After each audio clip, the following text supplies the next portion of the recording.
I've been there. I've been rock bottom. I've been there. I've been in the place where you don't think you're gonna get out. You're so deep in, there's just no way to climb out, you know? There's no ladder, there's no rope, like you're just in there and you're screwed. And I know what it feels like to be there.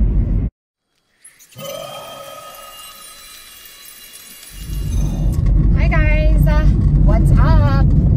How's everybody doing? One of the videos that meant a lot to me was my addiction videos. I did it in 2 parts because I had 2 separate experiences with addiction. And so I split it up into 2 parts because it was going to be a pretty long video if I didn't. And, you know, I know nobody wants to sit here for longer than like 20 minutes. I try to make my videos 20 minutes or shorter. So that's why I had split it up into 2 parts.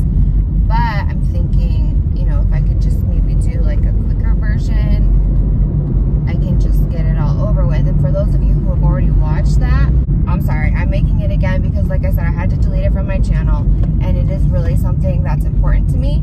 It's something that changed my life, and it's something that I feel like we're struggling with in the world right now. So to me, even if nobody watches it, like, it's just important for me to at least put it out there.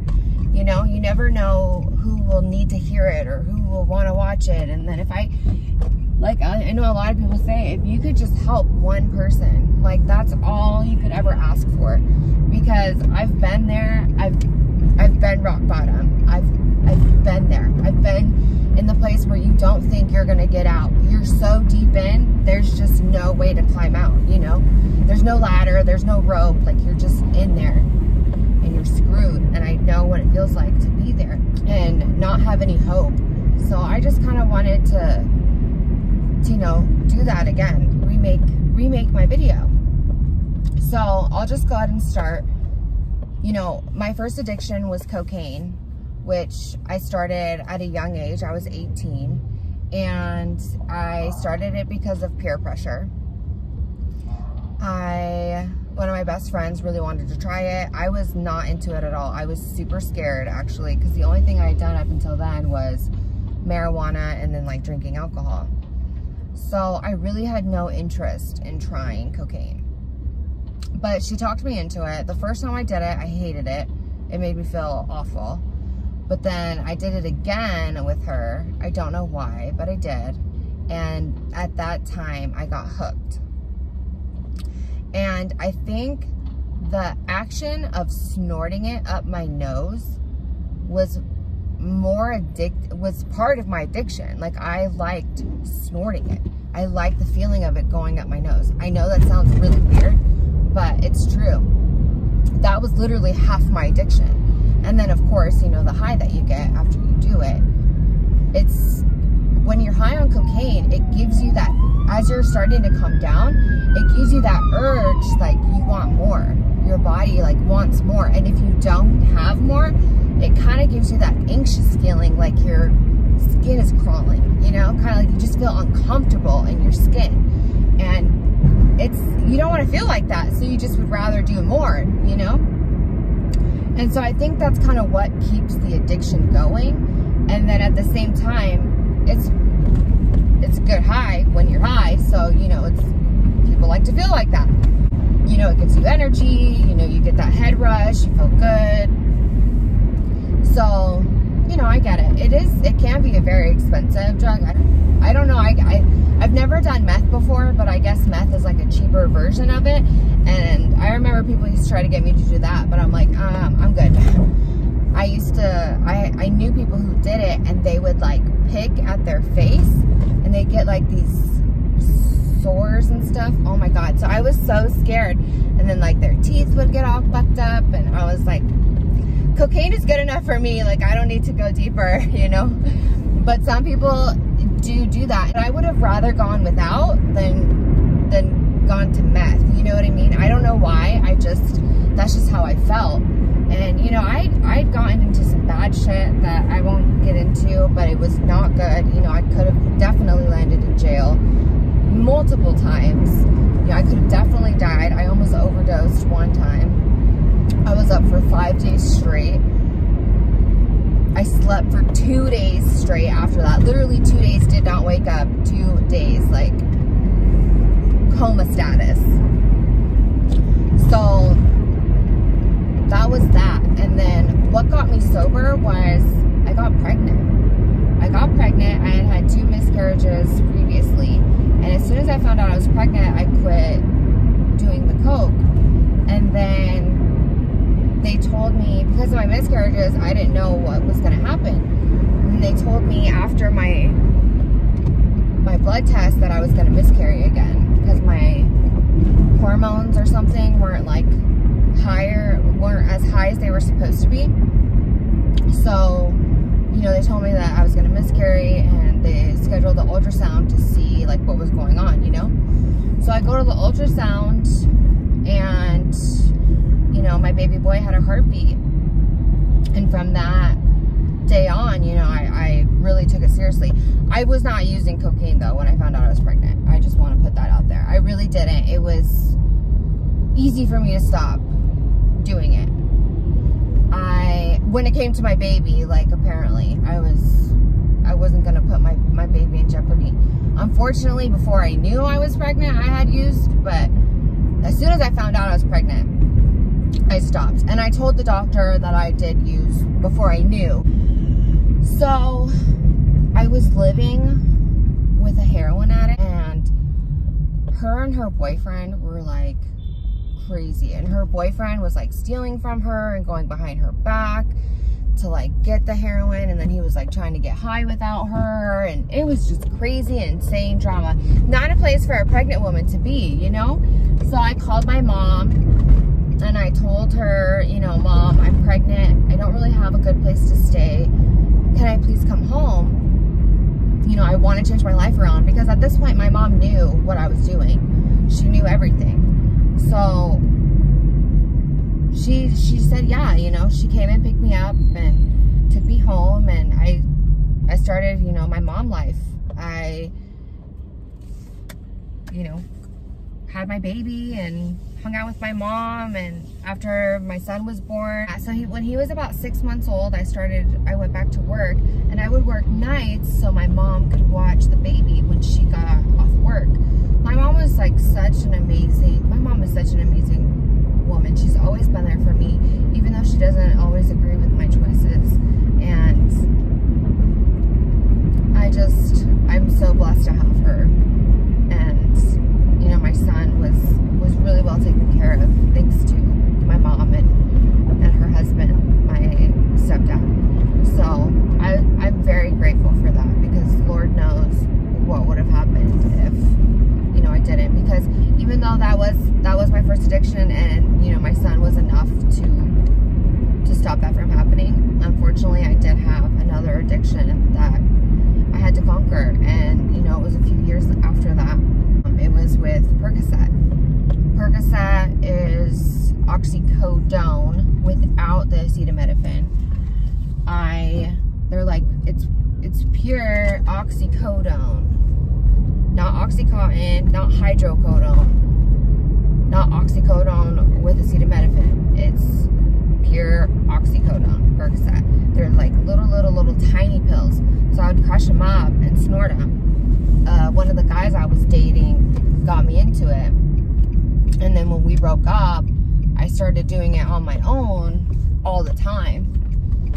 And then one day I didn't have any, and I woke up and I thought I was dying. Like, I was literally, my body was in so much pain. I was sweating. It felt like I got hit by a truck. Like, it was the worst feeling I'd ever felt.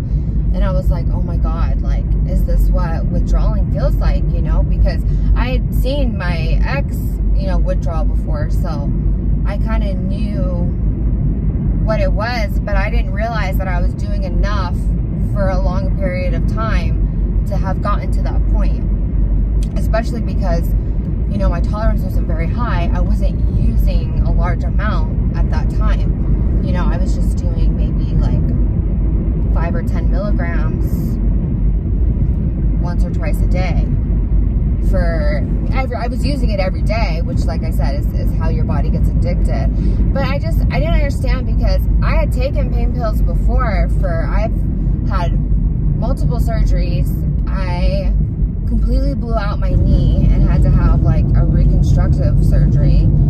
So I've had some shit go down. You know, I've broken bones, I've broken ankles, I've fractured my arm, I've broken my hand. So like I've definitely had experience with pain pills, and I never had any issue ever. I never had an issue not taking it.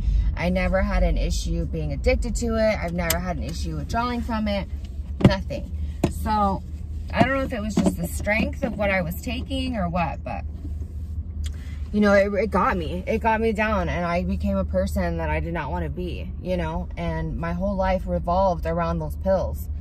And that was the lowest time in my life, because that one was way worse than the cocaine. Way worse. I would do anything to get those pills.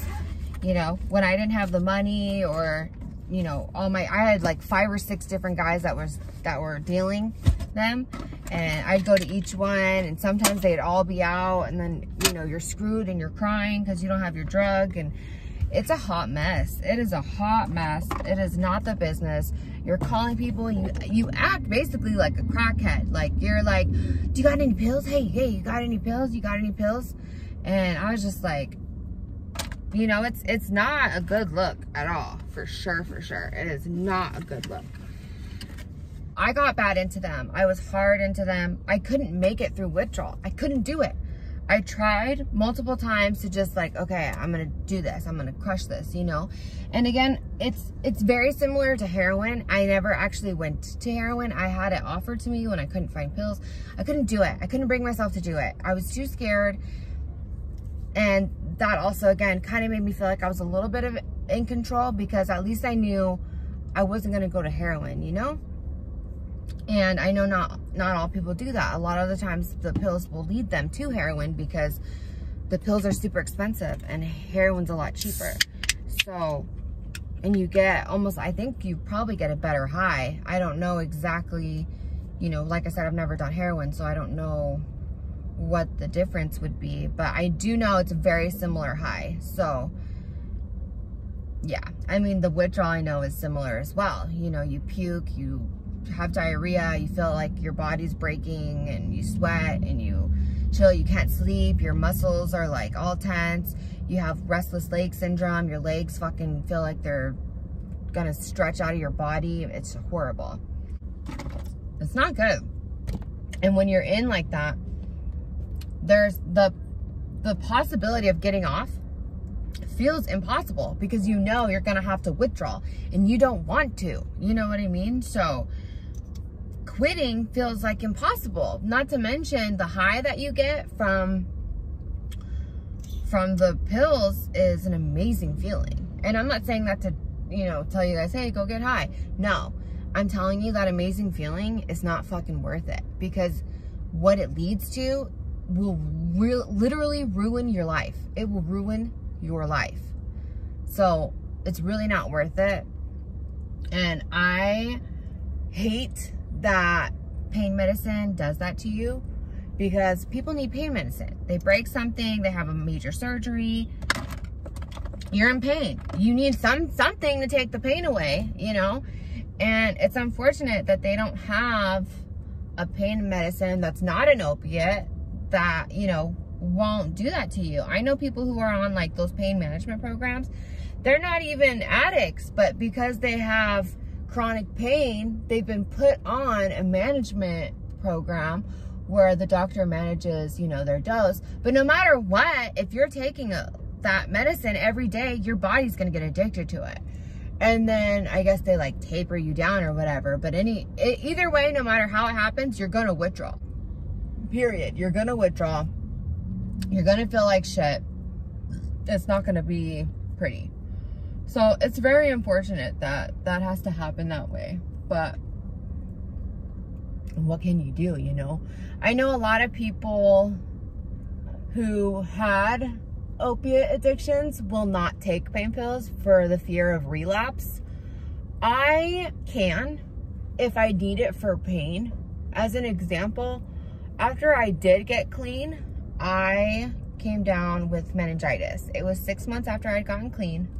No, 5 months. 5 months after I'd gotten clean, and I got meningitis. Meningitis is an infection in your brain and your spinal cord. It is very painful, like excruciating painful. So they were giving me Dilaudid.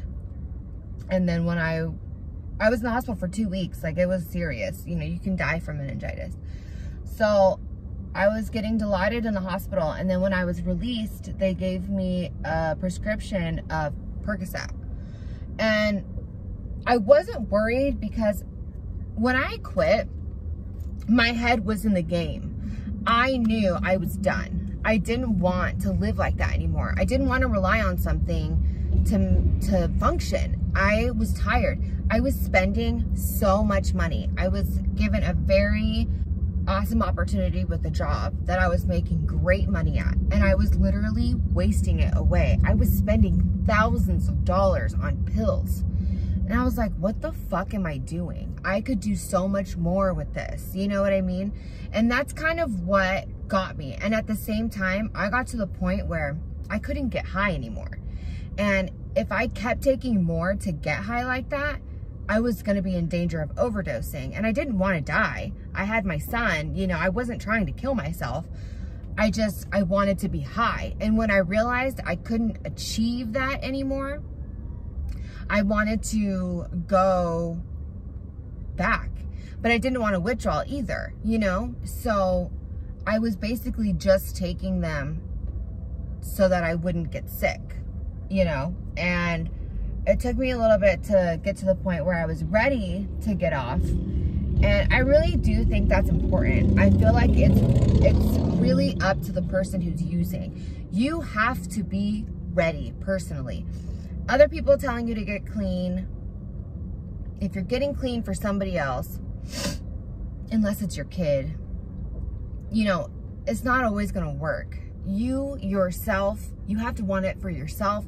You have to be ready. You have to really want it. You know what I mean? So like, I was done. I was ready. I was good. I used Suboxone to taper off. It worked really well for me. And, you know, so, you know, going back to my meningitis, when I took my pills as prescribed, I did not take more than I was supposed to. And as soon as I was healed, my infection was gone and I wasn't in pain anymore, I didn't take them anymore. And I went right back to my Suboxone regimen. I didn't have a problem going back because in my head, I didn't want to use like that anymore. I knew what would happen if I did, you know? I didn't want to go back there. And I know not a lot of people can do that. And it's unfortunate because like I said, I have been in the point where I didn't know how I was going to get out. I never thought that I was going to, you know, come to my senses one day and be like, oh, I don't want to do this anymore. You know, I feel very lucky and blessed that I was able to do that on my own. I had my family, my friends, you know, tell me, you know, Christina, what are you doing? You know, you need to get sober. You have a baby. You know, basically, you know, what, you're fucking up. So, and even with all that, I didn't care. I didn't care. I just wanted to be high. I didn't give a fuck, you know? So it does matter when you're ready. Because if other people are trying to force you to do it and you're not ready, it's not going to work. It's not going to work. And sometimes it's too late for some people and they overdose and, you know, they lose their lives. And it's really sad. And I hate that. But I really do feel like you kind of have to hit that rock bottom. And I don't really understand what goes through people's head when they overdose and then they still keep using. Like I said, the only thing I can explain it is the high is a very good feeling. And when you're depressed or you have some like major mental things you're going through, that can definitely help you. Like the depression, you feel like shit all the time. So when you're high, especially on an opiate, you feel amazing. You feel so much better. Like all your problems are gone, you know? And so you kind of chase that high because you don't want to feel like shit. Nobody wants to feel like shit, you know? So I think that's why it's really hard for people to come off of it. And then especially because you know that when you do come off of it, you're gonna feel like shit. Like, it's not fun to calm down. And I just feel like that's why people stay on it. They stay hooked, you know. Like I said, I'm blessed that I was able to make that decision for myself, and I was able to get off of it on my own. I didn't have to go to a rehab. I didn't have to, I didn't go to AA meetings or anything like that. I literally was just ready on my own. And now, you know, I've been sober for 7 years. And I know some people wouldn't count that because I did use pain medicine after, but I don't feel like, because I didn't abuse it, you know, I wasn't abusing the pain meds. I only used them how I was supposed to. So I don't consider that a relapse. Now, if I was using them like I wasn't supposed to, and I was abusing them and taking advantage and taking more than I was supposed to, then yes, I would consider that a relapse for sure. But I haven't. I've only used them when I needed, which is really just that one time. I haven't needed them ever since that. So, you know, and I haven't used them ever since that. But, so even with that, you know, I'd still be 6.5 years sober. But, yeah. So I just feel like you really have to be ready. But if you want to get ready, if you want to get clean, you have to think about your life, the money you're wasting, the people you're hurting. If you have kids, your kids you're hurting. You know, you're risking your life every single time that you use. Is that really how you want to live your life? You know, there are other things that you can do to feel good. You know, there are programs and there are rehab that help people. There's counseling and therapy and all kinds of stuff. And it's gonna suck, but it's healthy to feel those feelings. It's healthy to feel mad. It's healthy to feel sad. It's healthy to feel happy, and you know, those are normal feelings that everybody should feel. You shouldn't be trying to numb those, because numbing them isn't going to make them go away.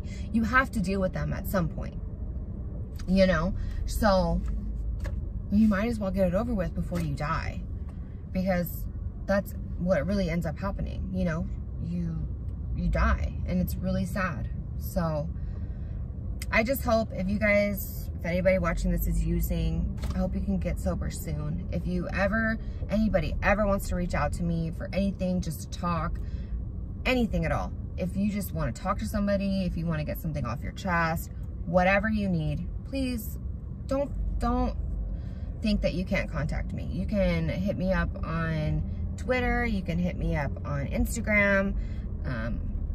Whatever you need to, you know, I'm here for you.